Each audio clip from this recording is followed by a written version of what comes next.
We're used to seeing actors break bones and risk their lives to make an action movie unforgettable. We applaud the bruises, the stunts, the sweat-soaked performances that bring chaos to the screen. But what happens when the chaos spills behind the scenes, when the very people meant to carry the film forward begin to tear it apart from within? In the world of action cinema, conflict isn't always scripted. Sometimes, the most explosive moments happen off-camera.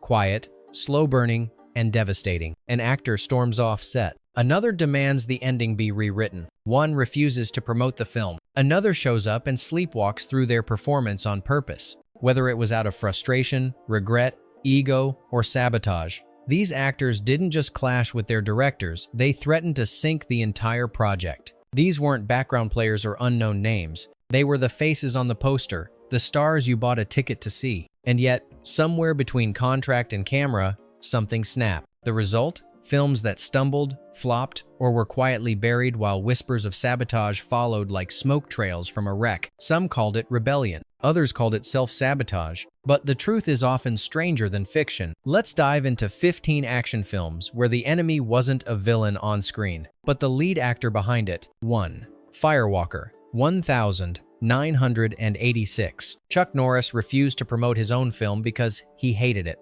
Imagine making a movie, watching the trailers hit theaters, the posters go up across cities, and then realizing the star of the film refuses to say a single word about it. That's exactly what happened with Firewalker, a 1986 action adventure that tried and failed to replicate the Indiana Jones formula. Starring Chuck Norris and Louis Gossett Jr., on paper, it should have worked. 2 charismatic leads, desert landscapes, buried treasure, and enough fistfights to satisfy fans of missing in action. But behind the scenes, Norris had doubts from the beginning. According to crew members, the script felt like a parody and not a good one. The tone shifted constantly, the humor felt forced, and the pacing lagged under the weight of a confused identity. Once filming wrapped, Norris reportedly made a quiet but firm decision. He wouldn't promote the film. No talk shows, no interviews, no late-night banter or red carpets. When asked why, his response was unusually blunt for a Hollywood star. It was just a bad film. Firewalker limped into theaters with little fanfare, earning lukewarm reviews and quickly vanishing from box office charts. Critics noticed the lack of star presence. Fans were confused by the film's tone, and insiders knew exactly what had happened. Chuck Norris had killed his own movie silently, strategically, and without throwing a single punch. But Firewalker wasn't the only film derailed by a star's cold shoulder. 2. The Last Match, 1990. When your lead actor walks out mid-production, the script doesn't just change the whole movie, implode. The Last Match was meant to be a gritty, testosterone-fueled tale about a Vietnam vet assembling a ragtag football team to rescue his daughter from a Central American prison. It was absurd. It was loud. It was the kind of VHS-era action concept that could have worked if the lead actor hadn't bailed halfway through filming. Oliver Tobias, a British-German actor with a reputation for intensity and unpredictability, was cast as the protagonist. But once cameras rolled, tension rose quickly. According to accounts from the crew, Tobias clashed with the director over character direction, pacing, and even line delivery. Every scene became a negotiation, and every rewrite sparked another argument. Then came the breaking point. Midway through the shoot, after a particularly heated exchange on set, Tobias simply left. No grand announcement, no official resignation. He vanished, leaving the production in chaos. Producers scrambled to retool the script around existing footage, creating a jarring narrative shift. Entire scenes had to be restructured, and the original arc of the character was abandoned. The final product, barely coherent, was released straight to video, with little marketing, and even less coherence. It's rare to watch a movie and feel the ghost of an actor who isn't there. But in The Last Match, the absence is deafening. Scenes feel hollow, momentum breaks without warning, and every awkward cut whispers the same thing. The star left, and the story fell apart. But walking off set is one thing. What if the actor stays just to fight the director every step of the way? 3.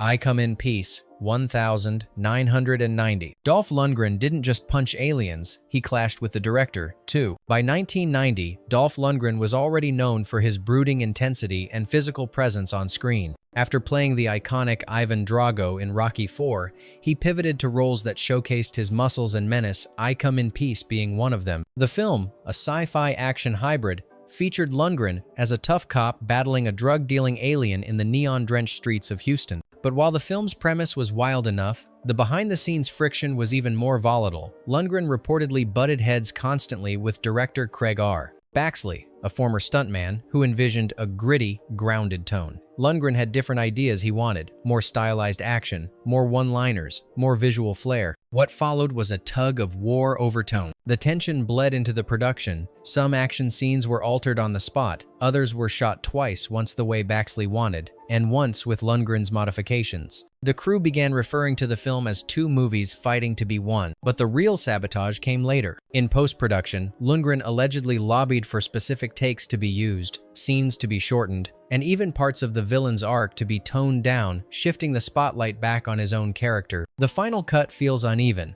lurching between gritty cop drama and absurd sci-fi spectacle. The movie gained cult status years later, thanks to its odd charm and over-the-top violence. But those who were there remember it differently.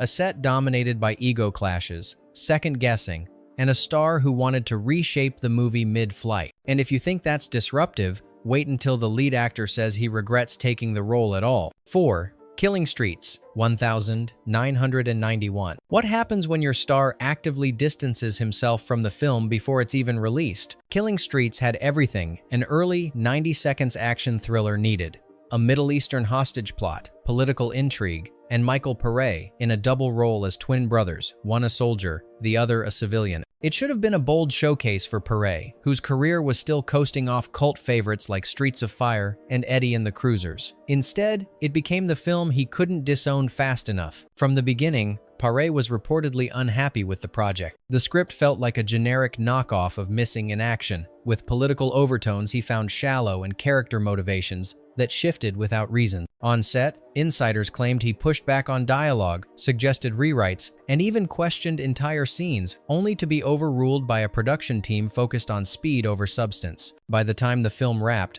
Pare had already checked out.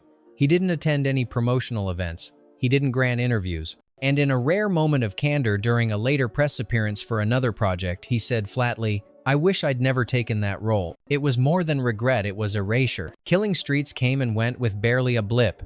Reviews were scathing, highlighting wooden performances and a nonsensical plot. But beneath the surface, the film carries the weight of an actor's silent rebellion, a performance that never fully commits, a presence that fades even when he's on screen. Sometimes, Sabotage doesn't look like shouting matches or storming off set. Sometimes, it's just a look in the actor's eyes that says, "I don't want to be here." And then there are actors who don't just resent the ending, they try to rewrite it.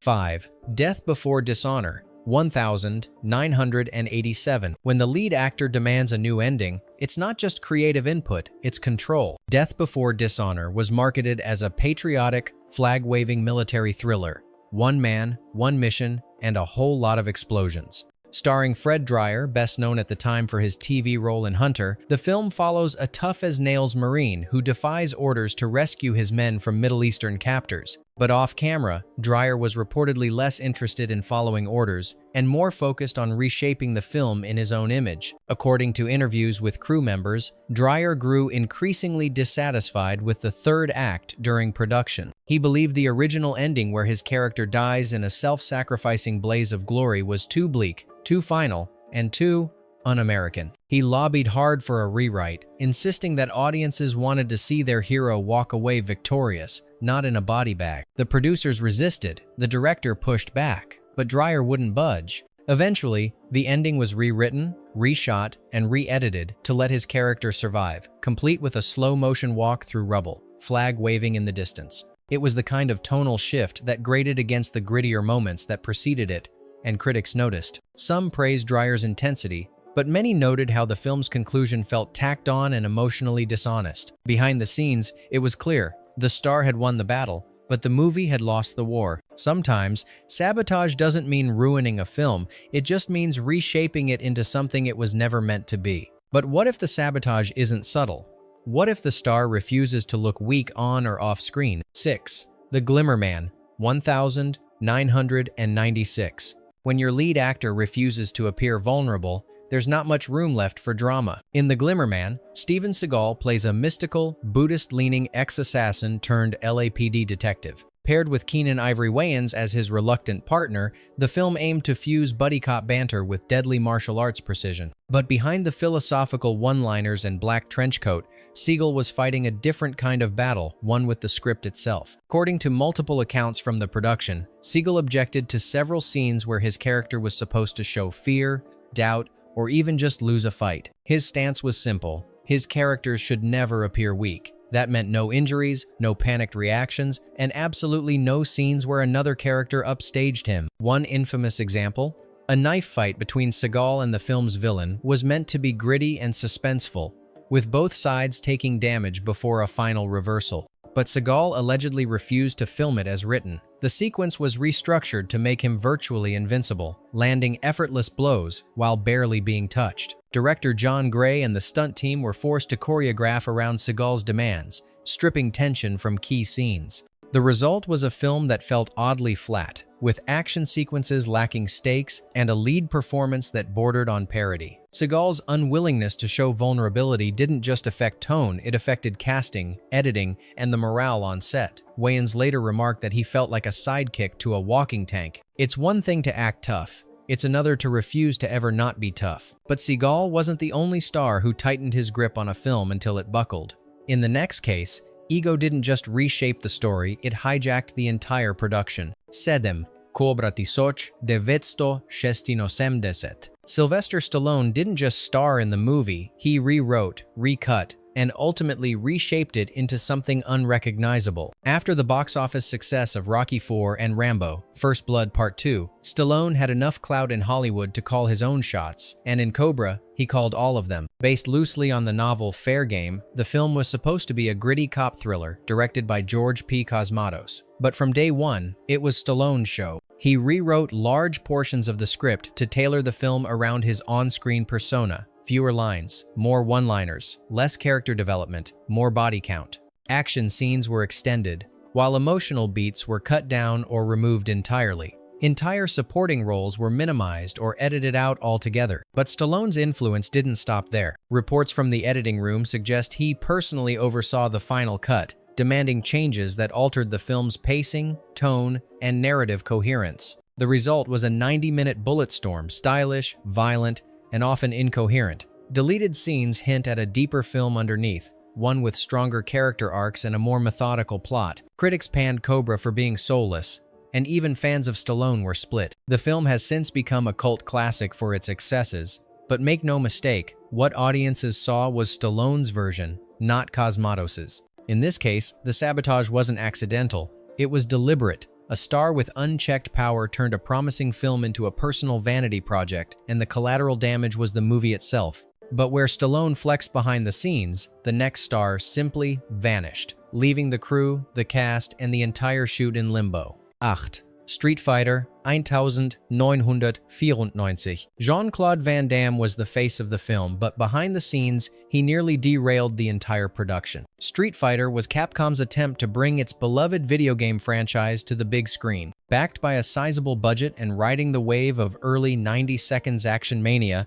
the film cast Jean-Claude Van Damme as Colonel Guile, the American hero with a Belgian accent. But while the movie struggled with tone, effects, and adaptation, its biggest challenge was its leading man. Van Damme, at the height of his fame and ego, was reportedly one of the most difficult elements of the production. He frequently showed up late to set or didn't show up at all. His absences were often unexplained, though insiders whispered about off-set partying and drug use. One crew member later described the shoot as a war zone where the colonel never reported for duty. Director Steven E. D'Souza was forced to work around his star's absences, reshuffling shooting schedules and rewriting scenes on the fly. Body doubles were used more often than expected, and dialogue was trimmed to accommodate Van Damme's unpredictability.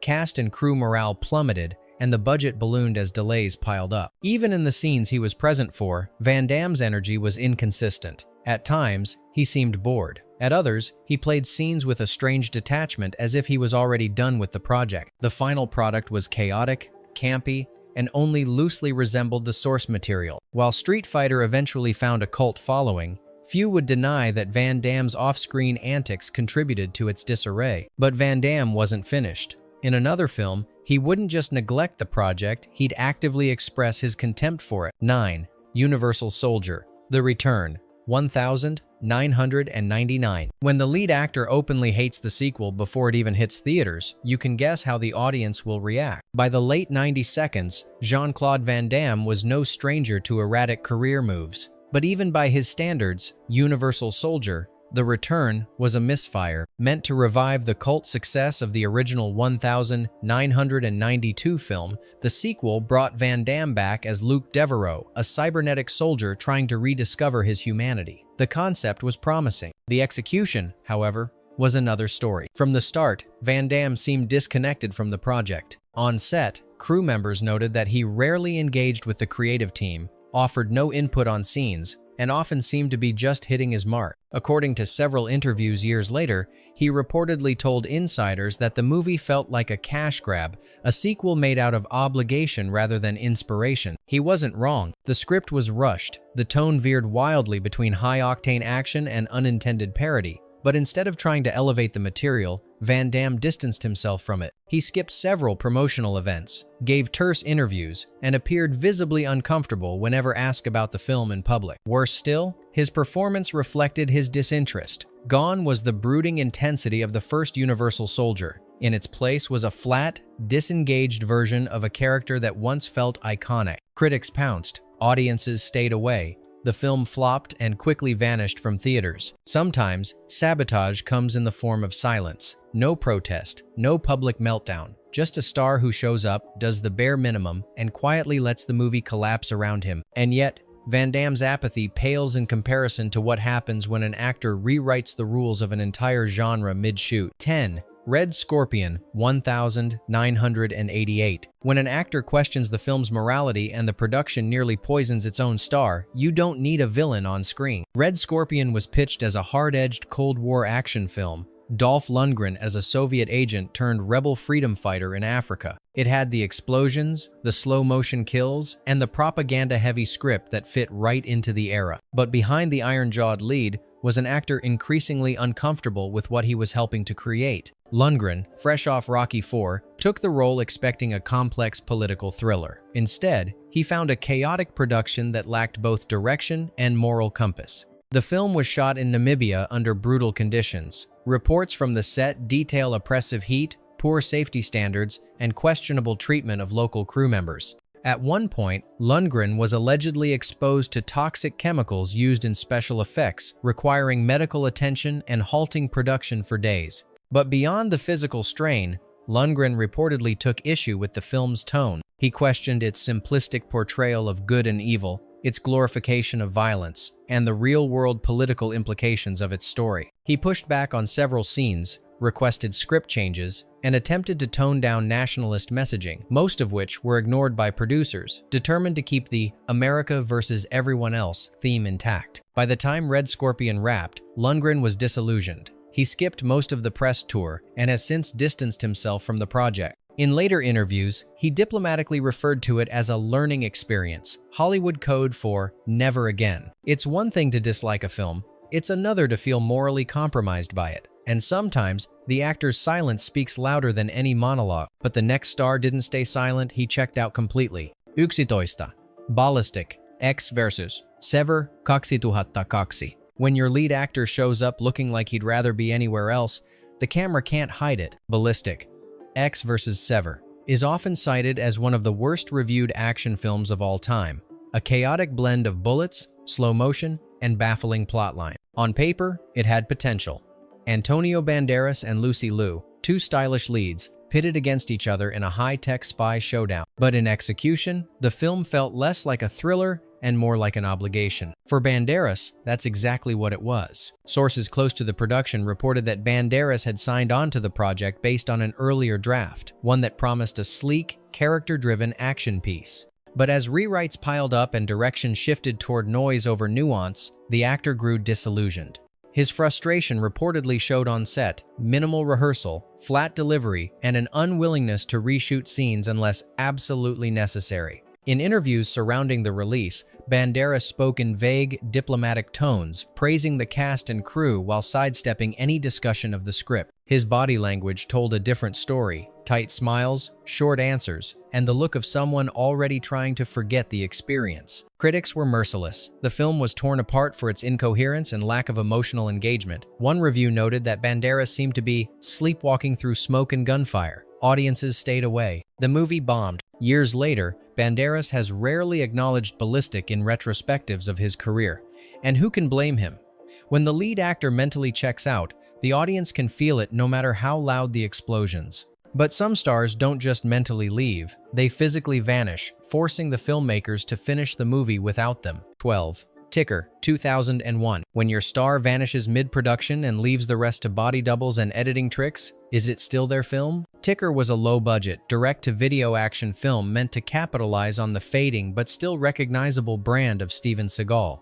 Partnered with Tom Sizemore and Dennis Hopper, the film should have been a gritty, fast-paced ride through bomb squads and criminal underworlds. What it became instead was a masterclass in editing around an absent star. According to crew members, Seagal only filmed for a few days despite being billed as the lead. He reportedly arrived on set late, left early, and refused to shoot certain scenes entirely. The production was forced to use stand-ins for wide shots, shoot dialogue scenes with over-the-shoulder angles, and heavily rework the script to reduce his on-screen presence without admitting it. The result is a bizarre Frankenstein of a film. Seagal's character appears and disappears with little explanation, delivers dialogue in obvious ADR, and is often shown from behind or in shadows. At times, it feels like he's starring in a completely different movie, spliced in after the fact. It didn't help that his performance, when he did show up, was lethargic and disinterested. The charisma that once defined his earlier work was gone,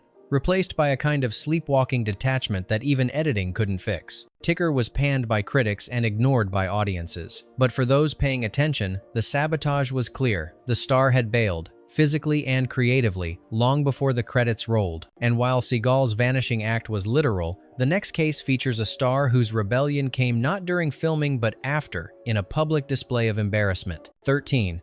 The Big Hit, 1998. What do you do when your star promotes the movie by calling it stupid? The Big Hit was a flashy, hyper-stylized action comedy that leaned heavily into late 90-seconds aesthetics, neon color grading, slow-motion shootouts, and self-aware absurdity. At its center was Mark Wahlberg, playing a sensitive hitman with self-esteem issues in a world of ruthless killers. It was meant to be his quirky breakout into action comedy territory. He had other ideas. From the beginning, Wahlberg reportedly clashed with the tone of the film. He found the script over the top, the character cartoonish, and the humor too broad. He voiced concerns during production, but the director, Kirk Wong, stayed committed to the movie's offbeat energy. Wahlberg did his job. He showed up, hit his marks, and delivered the lines. But once the film was wrapped, his distaste became public. In press interviews around the film's release, Wahlberg didn't hold back. He openly called the movie stupid and admitted he only took the role for the paycheck. He mocked his character's emotional monologues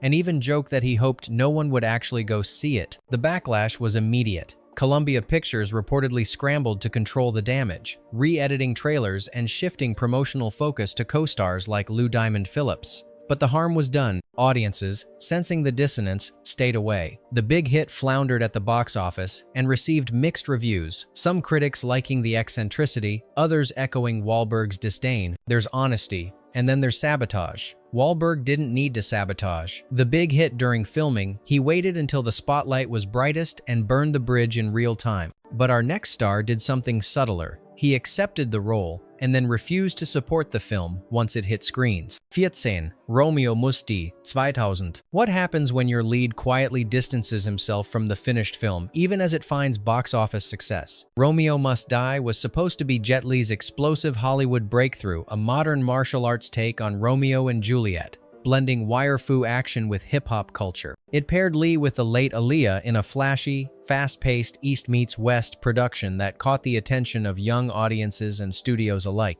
But for Jet Li, the experience was far more complicated. While he delivered the required action, his fight choreography remained sharp, fluid, and inventive. Li reportedly expressed discomfort with the film's tone and the romantic subplot. He had concerns about how his character was portrayed, and more critically, how the American production system treated martial arts choreography as style over substance. Insiders noted that Li had little creative input, a stark contrast to his previous Hong Kong roles, where he often collaborated deeply on story and staging. Post-production made things worse. Several of his fight scenes were re-edited with digital effects and unnecessary slow motion, diluting the impact of his raw skill. When the film was released, it performed well. But Lee's presence on the press tour was minimal. He gave a handful of interviews, most of them subdued, and notably skipped many US-based promotional events. In later years, he rarely referenced Romeo Must Die when discussing his career milestones, an omission that fans began to notice. To the studio, it was a surprise. To those close to Lee, it wasn't. Sometimes Sabotage isn't about blowing things up. It's about walking away from something you never felt part of in the first place. And in our final case, the lead didn't just try to forget the film he fought for control, rewrote the rules, and took the power back. 15. Shadow Warriors, 1997. When ego and control clash with budget and logic, the movie becomes collateral damage. Shadow Warriors, also known as Assault on Devil's Island, was a made-for-TV action flick that reunited Hulk Hogan with his wrestling fanbase in a military-style rescue mission. It was supposed to be cheesy, explosive, and fun. Instead, it became a tense power struggle between the producers and a star who wanted to run the entire show. Hulk Hogan wasn't just the face of the project, he wanted to control every frame. According to crew accounts, he frequently overrode the director, questioned the pacing of action scenes, and even tried to rewrite portions of the script to elevate his character's dominance. His reasoning? This was his brand, and his fans expected him to look invincible. But what works in the wrestling ring doesn't always translate to film. Production suffered. Directors were replaced mid-shoot. Stunt teams clashed with Hogan's entourage over safety and realism. Scenes were restructured to remove any suggestion of vulnerability, turning Hogan's character into a cartoonish one-man army immune to bullets, explosions, and basic logic. The final product aired on TV with little fanfare. Critics didn't bother. Viewers tuned in expecting campy action and got something closer to a bloated ego trip. Even co-stars later remarked how difficult the shoot had been, hinting at the star's need to dominate not just the screen, but the entire creative process. It wasn't an actor sabotaging a film out of spite or regret. It was a slow, relentless erosion of collaboration, until all that was left was a star-shaped crater. And yet, as strange as these stories are, one remains that didn't even make the official list because it might just be the weirdest of all. Bonus: Deadly Heroes, 1993. This one didn't make the top 15, but it might just be the strangest of all. In Deadly Heroes, Michael Pare stars as an elite Navy operative tasked with rescuing a kidnapped American official from a Caribbean terrorist group. On the surface, it's a paint-by-numbers action movie, stock villains, tropical explosions, and plenty of slow-motion gunfire. But behind the camera, things were unraveling fast. Pare, who had previously made headlines for distancing himself from killing streets, was reportedly even more detached this time. According to crew reports, he showed up late, left early, and expressed open disdain for the project, calling the script trash and the production amateur hour. But rather than leave or push for changes, he chose a different form of sabotage: passive withdrawal. He delivered lines without inflection. He ignored stage direction. At one point, he allegedly refused to perform a key fight scene, forcing the production to use a stunt double in wide shots and heavy shadows. His attitude infected the set crew. Morale plummeted, co-stars disengaged, and the director resorted to splicing together usable takes just to finish a scene. The final cut is riddled with inconsistencies. Pare's presence flickers in and out like a ghost, sometimes fully there, sometimes replaced by an obvious stand-in. Dialogue is dubbed. Reactions don't match actions. It feels less like a movie and more like a salvage operation. It never made it to theaters. It barely made it to video shelves. But Deadly Heroes stands as a curious footnote in action, film history, a movie starring a man who, by all appearances, didn't want to be there at all. Some actors sabotage a movie with ego, others do it with silence. And sometimes, all it takes is a single decision: a line refused, a scene skipped, a press tour abandoned. But what drives them? Regret? Pride? Control? We've seen stars derail films from within, reshape stories to fit their own image, or vanish before the final shot. Now it's your turn. Do you think these actors were fighting for integrity or just killing their own movies? Tell us which story surprised you most, and which one you think never got the ending it deserved.